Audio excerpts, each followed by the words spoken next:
Let's talk about behaviorism. We begin in late 19th century Russia, where scientist Ivan Pavlov lived with his dogs. Whenever Pavlov would bring the dogs their food, they would salivate. One day, he walked into the room without food and was shocked to see that the dogs were still drooling in anticipation. What Pavlov had accidentally discovered was the concept of classical conditioning. He didn't have to do anything to make those dogs drool when they saw food, but Pavlov wondered if he did something to make the dogs think they were getting food, could he make them drool whenever he wanted to? And that's just what he did. Pavlov first identified the stimulus, the thing that caused the dog's response or behavior. In this case, the stimulus was the food because it caused the dogs to salivate. Then he paired the stimulus with a separate incident, the sound of a bell. Every time Pavlov brought the dogs food, he rang a bell.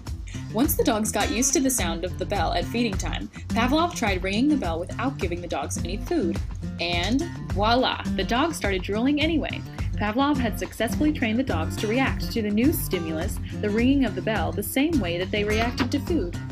Classical conditioning is a learning process that inspired behaviorism. By taking an unconditioned stimulus, the food that naturally caused the dogs to salivate, and combining it with something entirely neutral, the bell, he was able to remove the first stimulus and make something that was formerly neutral elicit the conditioned response. But we'll talk about that later.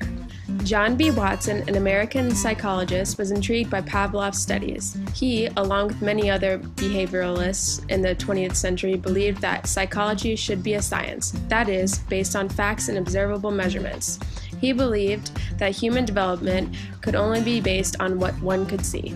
Watson was famous for saying he could take any child and turn him into anyone he wanted, just by changing the child's environment. A musician, a lawyer, a businessman, a doctor, even a thief or a beggar. John Watson was most famous for his work with an 11-month-old infant named Little Albert. Although his methods would be highly unethical today, Watson made great strides in the field of behavioralism and classical conditioning. For example, Watson conditioned Little Albert to have a fear of rats, using a very similar method to the one used by Pavlov. Every time Little Albert was presented with a white rat, Watson made loud noises and startled the child and made him cry. After a while, all Watson had to do was bring the rat near Little Albert and the baby would scream and cry. In this experiment, the loud noises were considered the unconditioned stimulus.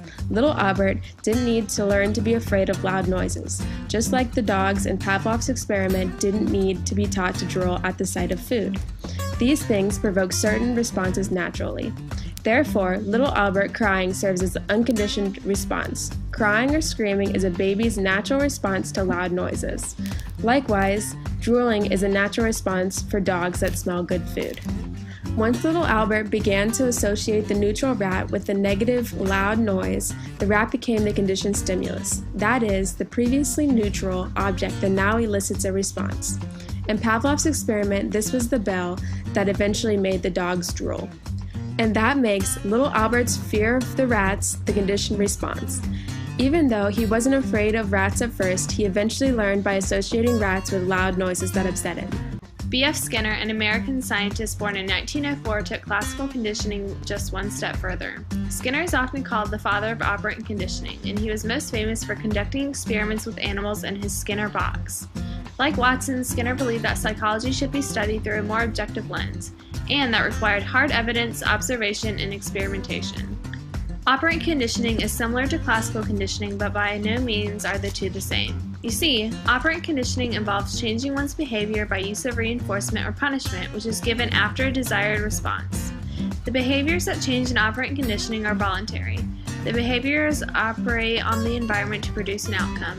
It focuses on motivation, which is when someone or something has a strong reason to do something. Classical conditioning changes only the timing of the voluntary response.